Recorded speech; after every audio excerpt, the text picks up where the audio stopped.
अस्सलामुअलैकुम तमाम दोस्त और वाकिफ़कार जो कि मेरा यूट्यूब चैनल देखते हैं, सबको बहुत बहुत सलाम। और आज मैं फिर अपने नई एपिसोड मुबीन अहमद ख़ान ज़िंदगी के सफ़र के साथ हाज़िर हूँ। ये मेरा यूट्यूब चैनल है और मैं इस 4 या 5 एपिसोड में बयान कर चुका हूँ। अब उसके आगे अब नया एपिसोड शुरू किया है। जैसा मैंने पहले बताया था कि हम अपने गांव से निकलकर अपने पड़ोसी गांव जो बलोचों का गांव था, और वहाँ 2 ज़मींदार भाई थे, रशीद अली ख़ान और आलमगीर ख़ान। वहाँ उन्होंने हमारे गांव के तमाम लोगों की बड़ी मदद की और अपने घरों में रुकाया और उनको राशन पानी भी दिया। हम लोग वहाँ एक रात रुकने के बाद अगले दिन प्रभुपुरा जो हमारे एक दूर पार की अजीज़दारी के लोग से वहाँ रहते थे, वो भी ज़मींदार थे, उनके यहाँ जा रुके और हम 2 रात वहाँ हमने गुजारे। उसके बाद हमारे मामू अपने गांव अगवाल से जो खुर्जे के पास था वहाँ से आए और हमें अपने गांव ले गए। हम अब खुर्जे के पास अगवाल गांव में चले गए। अगवाल गांव का महवर ये था कि खुर्जे से 2.5-3 किलोमीटर जुनूब की तरफ था, और इसके महल वकूअ ये था कि इसके 4-5 एकड़ के फासले से एक रेलवे लाइन गुजरती थी, और उससे 2 एकड़ फासले पर एक जीटी रोड गुजरती थी, और बिल्कुल जीटी रोड और रेलवे लाइन आपस में क्रॉस करती थी। यहाँ एक रेलवे फाटक था, तो अक्सर बेशतर जब ट्रैफिक इधर उधर जाती थी तो रेलवे फाटक बंद हो जाता था, और बहुत सारी बसों की और कारों की और तांगों की लाइन लग जाती थी। तो यहाँ हवा हमेशा गहमा गहमी रहती थी, इसलिए यहाँ इतना ज़्यादा दिन में किसी हमले का ख़तरा नहीं होता था। लेकिन फिर भी यहाँ के हालात बड़े रात को बड़े कशीदा रहते थे, क्योंकि पास पड़ोस के हिंदू जो थे उनसे ख़तरा रहता था। इसलिए यहाँ के लोग भी बड़े मोहतात थे। एक तरफ इस गांव के, 2 तरफ इस गांव के बाग थे बड़े बड़े। वो दिन में तो वहाँ लोग रहते थे, रात को जब वो अपने घरों पे आ जाते थे तो उस वक्त ख़तरा ये था कि इन बागों में हिंदू आके छुप जाएंगे और हमला करेंगे। इसलिए ये लोग, गांव के तमाम लोग जो हैं, पहरा देते थे। यानी सारे लोग जो जवान साल और अधेड़ उनके लोग थे, अपने हथियार, लाठी और जो उनके पास हथियार थे वो लेके गांव का गश्त करते थे चारों तरफ, और ये देखते थे कि अगर किसी से हमला होने का ख़तरा हो तो उसका मुकाबला किया जाए। ये रात को पहरा देते थे और सवेरे फिर अमन सुकून से गुजरते थे। हमारा स्कूल, जो हम इस गांव में बच्चे थे, जो हमारे मामूजात भाई और दूसरे लोग थे जो हमारे रिश्तेदार थे, उनके बच्चे सब स्कूल जाना बंद कर दिया था और अपने गांव में रहते थे। फिर ये इंतज़ाम किया गया कि अपने गांव के बच्चे और बच्चियों को पढ़ाने के लिए एक टीचर का बंदोबस्त किया जाए। तो 2-3 मील दूर एक गांव था हातमाबाद, वो मुसलमानों का बहुत बड़ा गांव था। वहाँ से एक रिटायर्ड टीचर, प्राइमरी टीचर वहाँ बुलाए गए, और वो वहीं बैठक पर रहते थे और वो हमें पढ़ाते थे। सारे 15-20 बच्चे हम वहाँ पढ़ते थे।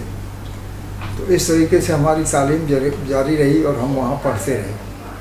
तो रात को वहाँ हालात थोड़े से कशीदा होते थे और इस तरह से ही वो पहरेदारी चलती रही। वहाँ हम कितने दिन रहे मुझे ज़ुबानी तो याद नहीं है, लेकिन मेरा ख़्याल है कि हम 5-6 महीने वहाँ रहे।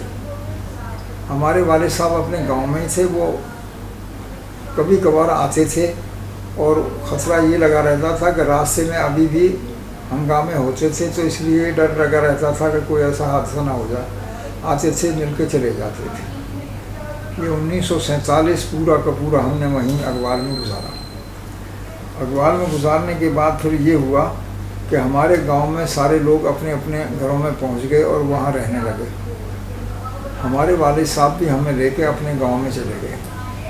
हम वहाँ पहुँचे तो हमने ये मंज़र देखा कि हमारे गांव में 8-10 मिलिट्री के सिपाही मौजूद हैं, और इनमें मुसलमान भी थे और हिंदू भी थे। 5 मुसलमान थे, 5 हिंदू थे। और ये वहाँ एक हमारी चौपाल पे, बीच गांव में चौपाल पे उस पर रहते थे और ये हमारी हिफाजत के लिए बुलाए गए थे। गालबन ये वो मिलिट्री फोर्स के लोग थे जो बाउंड्री कमीशन के थे या जॉइंट आर्मी थी हिंदुस्तान पाकिस्तान की, वो वहाँ उस वक्त मौजूद थे। अब ये मुझे मालूम नहीं कि वो हमारे गांव में, ये तो हमारे गांव में कैसे पहुँचे। ये तो वो लोग थे जो पंजाब में मुसलमान, घिरे हुए मुसलमानों को निकालते थे। इत्तेफाक से उनको शायद ये मालूम हुआ कि हमारा गांव पंजाब में है या यूपी में। ये हमारे यहाँ 2-4 महीने वहाँ रहे और अब हमारे लिए ये मसला था कि हम बाज़ार में सौदा लेने के लिए रघुपुरा जो कस्बा था वहाँ नहीं जा सकते थे। वहाँ जाने के लिए जब जाते थे तो 10-20 आदमी मिलके जाते थे और मिलिट्री के 2-3 सिपाही हमारे साथ, हमारे जो गांव के लोग जाते थे सौदा सल्फ खरीदने के लिए, वो उनके साथ जाते थे और 2-3 घंटे के बाद वहाँ से सामान खरीदने के बाद उनके साथ वापस आते थे। पूरे दिन ये रहते थे और इन्होंने हमारे गांव के चारों तरफ मोर्चे भी बनाए हुए थे। रात को उन मोर्चों में पहरा देते थे। ये खतरा था कि अभी भी हिंदू हमारे गांव पे हमला कर सकते हैं। तो इस कश की ज़िंदगी में हम गांव गुजार रहे थे। ये लोग जो 5-6 मुसलमान लोग थे, इनके बारे में बाद में पता लगा। पहले उस वक्त भी ये बड़ा ख्याल रखते थे और इनमें से बहुत से लोग, 1-2 लोग जो थे रावलपिंडी और गुजर खान के थे, एक आध फैसलाबाद के थे। ऐसे ही पाकिस्तान के मुख्तलिफ, पंजाब के मुख्तलिफ इलाकों से इनका ताल्लुक़ था। कुछ दिन के बाद क्या हुआ कि इनको हुक्म आया कि ये मिलिट्री छोड़ दी गई है, जो मुसलमान सिपाही हैं वो पाकिस्तान चले जाएंगे और जो हिंदू सिपाही हैं वो वहीं अपने यूनिट में चले जाएंगे। फिर कुछ दिन के लिए प्योरली हिंदुओं की जो पहला मिलिट्री फोर्स थी या वो सिपाही थे हमारे गांव में आ गए। वो भी कुछ दिन हमारे गांव में रहे और उसके बाद जब हालात थोड़े से ठीक हुए वो भी चले गए। फिर उसके बाद क्या हुआ कि हमारे पास पड़ोस के गांव जो थे, ख़ास तौर पे एक ब्राह्मणों का गांव मेहंदी वो भाईपुर था, इसके लोग बड़े शरारती थे, ब्राह्मण थे। इसके पास पड़ोस में जो और 1-2 हिंदुओं के गांव थे, उन्होंने हमारे गांव के लोगों के ख़िलाफ़ दरख्वास्त दी कि इन्होंने बहुत गोला बारूद इकट्ठा किया हुआ है और इनसे हमें ख़तरा है। ख़तरा ये है कि ये किसी वक्त भी हम पे हमला कर सकते हैं। हालांकि हम वहाँ घिरे हुए थे और अपनी हिफाजत के लिए दुब के बैठे हुए थे, यानी अपने रात को पहरा देते थे और वहीं रहते थे। बल्कि ये होता था कि रात को हमने 1-2 मिलिट्री के आदमी भी हमारे गांव में थे जो रिटायर्ड थे, वो ज़रा थोड़े से ज़्यादा समझदार थे, तो बड़ी बड़ी टॉर्च खरीदी गई थी और रात को बाहर दूर से टॉर्च मार मार के देखते थे कि कोई गांव पे हमला करने तो नहीं आ रहा। इसी दौरान जो हिंदू थे उन्होंने हमारे गांव के ख़िलाफ़ दरख्वास्त दी कि इन्होंने बहुत गोला बारूद इकट्ठा किया हुआ है, बहुत हथियार इकट्ठे किए हुए हैं और इनसे हमें ख़तरा है।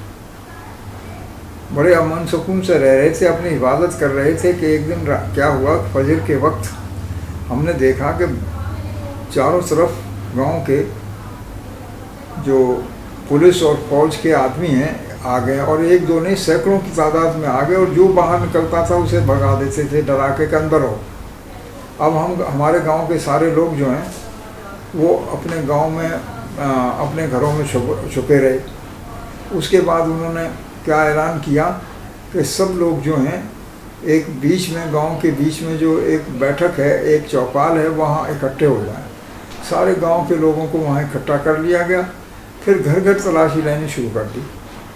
इससे पहले हमारे गांव के लोगों को ये एहसास तो हो गया था कि कोई ख़तरा है, इसलिए उन्होंने जो तोपड़े बनाए हुए थे, जो टोपीदार बंदूकें थीं, जो तोड़ेदार बंदूकें थीं, तलवारें थीं और बर्छे भाले जितने भी थे, उनको जो हमारे घर के पास गड्ढा था एक बहुत बड़ा पानी का, उसमें फेंकना शुरू कर दिया।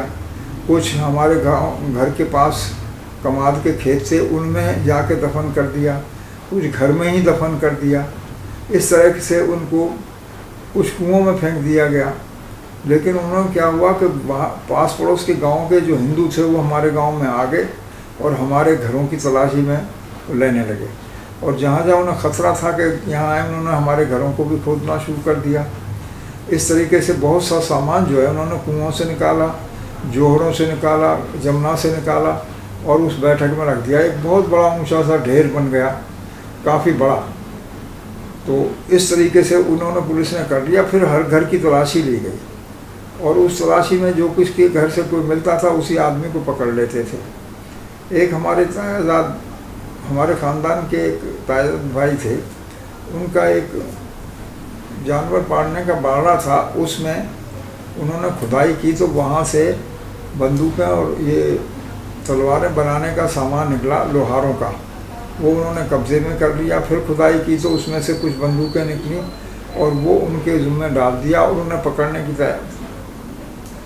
तलाशी, उनको पकड़ लिया गया। लेकिन वो चुपके से निकल के भाग गए। फिर उन्हें मिला तो उन्हें बहुत पिटाई की, बल्कि 2-3 आदमियों ने ज़मीन पर डालकर और उनके ऊपर चढ़ गए। वो काफ़ी ज़ख्मी हुए, लेकिन अभी ये कर ही रहे थे, फिर वो छुप गए। अब शाम तक ही उन्होंने सारे सामान को ट्रकों में भरा और उन्होंने कहा जी अब हमने गांव के लोगों की, जो चीदा लोग हैं, उनको अपने साथ ले जाना है। तो उनका नाम रशीद खां था, जिनके घर से या उनके बैठक से सामान मिला था, उनकी तलाश हुई, वो तो न मिले। तो हमारे गांव के दूसरे महल्ले के 2-3 शरारती आदमी से उन्होंने कहा जी मेरे वालिद साहब का नाम लिया कि ये अब्दुल हफीज़ खान उनके चचा हैं और ये अब्दुल गफूर खान भी उनके चचा हैं, इनसे पूछो, इन्हें ले जाओ। अब वो तो मिले नहीं। उन पुलिस वालों ने हमारे वालिद साहब को पकड़ा। इनके साथ जो हिंदुस्तान के कांग्रेस के एक MP थे, या MNA जिसे हम पंजाब में कहते हैं, वो भी साथ थे। उन्हीं की शिकायत पे ये लोग आए थे। वो हमारे वालिद साहब को और हमारे साया को पकड़ के शाम के वक्त ले जा रहे थे। ले जाने के बाद जब वो 1-2-3 गांव चल के पहुँचे तो थानेदार ने एक जगह, वो दिन होली का दिन था, होली के दिन हिंदू लोग जो हैं अपना त्यौहार मनाते हैं और वो यानी पूड़ियाँ, कचौरियाँ और हलवा पूड़ी करते हैं और जश्न मनाते हैं। तो थानेदार ने उनके यहाँ जाके खाना खाना शुरू कर दिया और हमारे वालिद साहब को और हमारे ताया को जो जानवरों की एक खुरली होती है, जिसे हमारे यहाँ अखोर कहते थे, उस पर जाके बैठा दिया, जाओ वहाँ बैठो। वो बेचारे सहमे हुए बैठ गए। जो जिसके डेरे पे वो रुके हुए थे उसका नाम राजपाल जाट था और वो अच्छा समझदार आदमी ना, कि जी आप आए कहाँ से? कि जी मेहंदीपुर में हमने किया, वहाँ बड़ा गोला बारूद पकड़ा और 2-3 खतरनाक मुजरिम पकड़े, वो बैठे हुए हैं आपके उस अखोर पर। जब उन्होंने देखा, उसने कहा भाई ये तो हमारे ज़िम्मेदार हैं और आप इनको ऐसे नहीं ले जा सकते, हमारी तो बड़ी बेइज्जती है। आप अपने हमारे यहाँ खाना खाएं ना खाएं, आप जाएं और ये यहाँ से नहीं जाएंगे। बल्कि उन्होंने हमारे वालिद साहब को और हमारे ताया को जो खीर और हलवा पूरी खिलाई और उनसे कह दिया चले जाए। लेकिन उसने अपनी तरफ से 200 रुपये उसे थानेदार को दिए और वो चले गए। अब हम अपने घर पर रो रहे हैं, मेरे बड़े भाई भी, हम भी, कि भाई हमारे वालिद साहब को पुलिस पकड़ के ले गई, पता नहीं मार देगी, क्या करेगी। थोड़ी देर में शाम मगरिब के बाद हमारे वालिद साहब जो वापस आ गए, हम बस खुश हुए। इस तरीके से उस दिन हमारे ऊपर बड़ा एक कहर का दिन था और इस तरीके से वो दिन चलता रहा। तो ये कहानी यही है कि इस तरीके से हमारे गांव में हिंदुओं का असर रसूख था। अब मिलिट्री भी चली गई थी, लेकिन फिर भी अब हमारे पास हिफाजत के लिए ना कोई हथियार था ना कोई चीज़ थी, लेकिन फिर भी गांव में लोग डटे रहे और ये खेती बाड़ी भी अब करना शुरू कर दिया था। तो इस तरीके से हम, ये गालिबन 1948 का वाक़या है, तो 1948 तक हम वहाँ गांव में रहे और हमने गांव में रहकर कुछ दिन गुजारे। तो इस तरीके से फसलें भी लगानी शुरू कर दी। तो उसके बाद क्या हुआ कि ये 48 का कुछ दिन गुजर गए, यानी फसल आ गई, जो जिसे चैत वैसाख कहते हैं, यानी मई जून का महीना आ गया और फसल तैयार हो गई और इस तरीके से वो कारोबार चलता रहा। बल्कि एक बड़ा दिलचस्प वाक़या, अल्लाह की कुदरत का एक ऐसा वाक़या हुआ कि हमारा जंगल जो खादर में था बहुत दूर था, वहाँ डर की वजह से बुवाई कराने के लिए, यानी काश्तकारी के लिए लोग नहीं जाते थे। तो जब दरियाई जमुना में पानी आया, यानी बरसात के दिनों में जुलाई अगस्त में पानी आता था, तो भर गया, खेत भर गए। उसके बाद क्या हुआ, जब वो पानी उतर गया और वो खुश्क हुआ तो लोगों ने कहा कि भाई अब हमें चाहिए कि वहाँ खेती बाड़ी करें। तो एक दिन गए तो वहाँ देखा कि हर खेत में मसर ही मसर उगी हुई है। उन्होंने कहा भाई ये तो अल्लाह की कुदरत की बात है, मसर उगाई है और अब इसको ऐसे ही रहने दिया जाए। उस साल मसर इतनी ज़्यादा हुई कि बहुत ज़्यादा, जैसे औरों का तो पता नहीं, जिनके ज़्यादा खेती बाड़ी थी उनके ज़्यादा हुई, लेकिन हमारे घर पे भी 500-600 मन मसर हुई। तो इस तरीके से वो बेचने के बाद कुछ हमारी माली हालत बेहतर हो गई। फिर हमारे वालिद साहब ने एक भैंस भी ख़रीद ली, बैल भी ख़रीद लिए और अब खेती का सिलसिला शुरू कर दिया। आज की दास्तान मैं यहीं ख़त्म कर रहा हूँ। इसके बाद आइंदा की दास्तान मैं फिर बयान करूँगा। तो बहुत बहुत शुक्रिया। आप मेरे YouTube चैनल को सब्सक्राइब करें और अगर पसंद आए तो अपने लाइकिंग करें, और अगर कोई सवाल मुझसे पूछना है तो वो पूछ लें।